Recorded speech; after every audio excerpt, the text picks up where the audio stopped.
Hey guys, how's it going? Firebox here. I want to share with you my 10 beginner tips that I wish I knew when I first started Path of Exile 2. Let's go ahead and get started.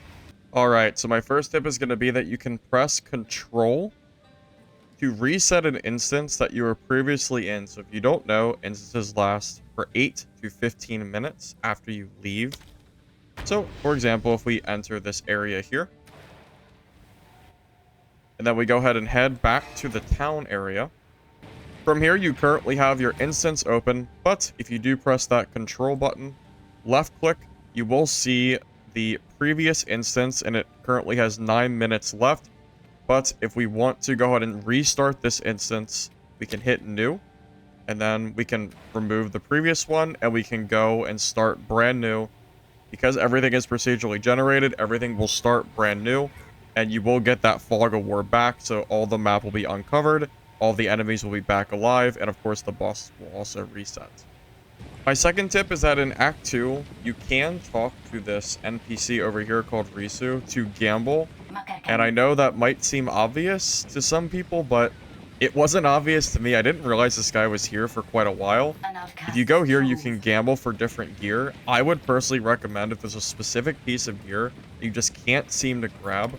For me, it was actually the necklace piece. I just couldn't find any. You can use this, and you can purchase one. Hopefully it's good, but the fact that you can buy one at random, it's better than not having anything at all. So if there is anything you're missing, feel free to check this guy out. Hopefully you can get something good. For my third tip, I do just want to say that you are going to struggle. This is not like Diablo where you can just kind of steamroll everything. You need to pay attention to what you're doing. Take it from me as someone who came from Diablo and also came from Dark Souls. I think this is more along the lines of a Dark Souls-like game than a Diablo game in an ARPG form. You're very likely going to need to focus on gear early on, specifically farming. Your weapon is very important for damage. If you feel like you're not doing enough, it might be time to start farming. I would recommend if you die a few times on a boss, just go back to a previous area. It's better to spend time farming for gear and XP in an area than it is to sit there at a boss and die over and over again with no chance of winning. I spent an hour trying to fight a boss, and I literally could not win because I didn't have the skills and the gear to fight him. But the moment I got geared up, it really wasn't that bad. So take it from me, don't waste your time. My fourth tip is going to be to make sure you get a pair of movement speed boots. I waited way too long to get a pair of these.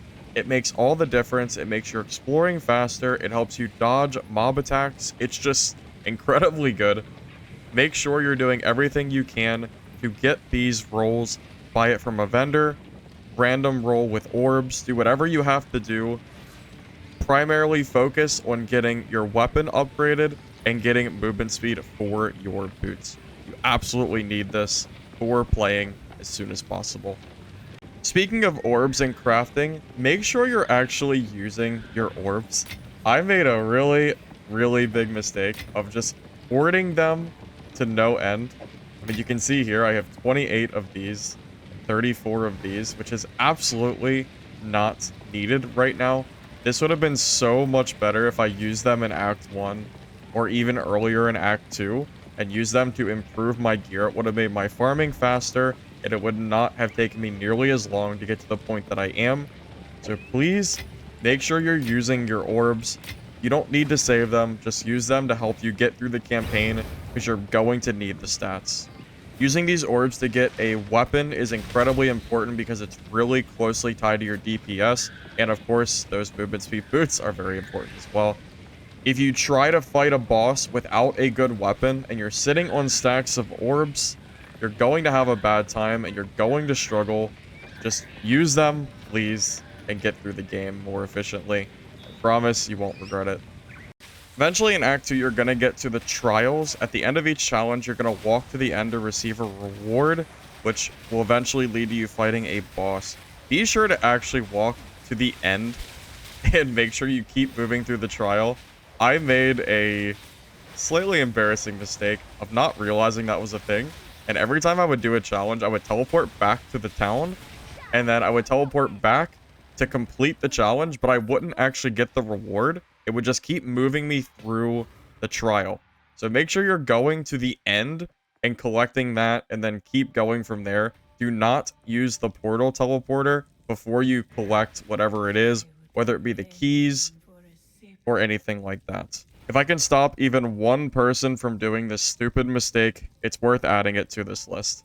For number 7 on my list, I just want to say that exploration is really important. If you look at the map here, you're going to see different symbols. If it's grayed out like this, it means that the boss has been completed. If it looks white, it means that it has not. So if you're looking at the map and you see that, you know that you still have things to do in this spot.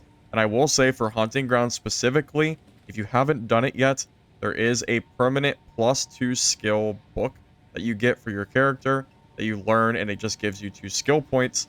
So I would definitely recommend heading here if you haven't already, and make sure you find that hidden boss. Assuming I'm right on that, I'm pretty sure. And there are several of these found out throughout the world.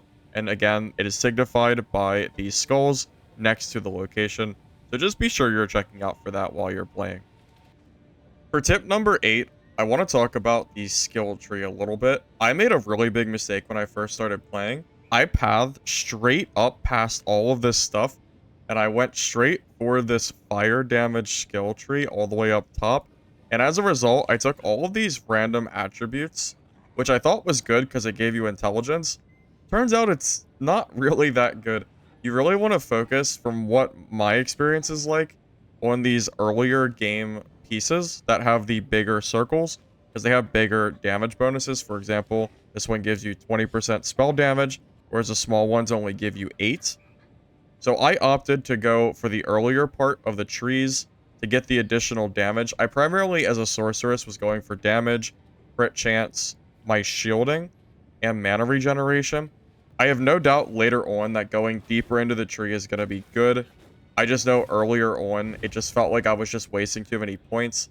Keep in mind that I'm going into this blind, so this is not a build guide.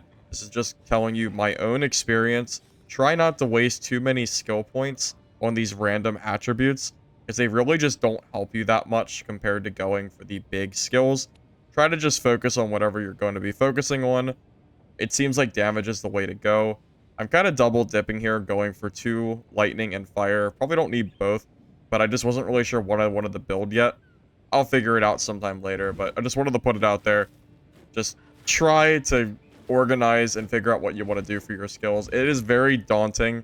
There are so many different paths that you can choose. So good luck. I wish you the best. Hopefully it works out for you. Better than it did for me when I first started playing, with I think like 10 unused attribute skills. It was pretty bad.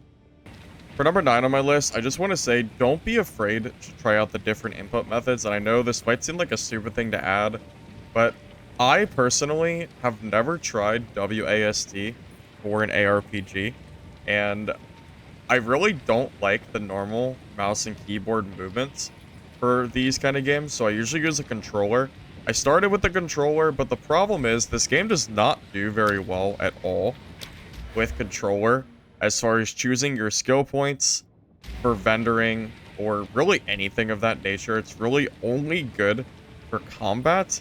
So I swapped over to WASD, and I've really been enjoying it quite a lot. So if you're someone who's just not really sure what kind of setup you want to use, I recommend just giving it a try, and you'll probably get used to it. It feels pretty nice, being able to just kind of direct whatever you're going to do. And for the skills, I like to just put most of my skills here down at the bottom on my mouse, and then I use shift to just use my other ones as well.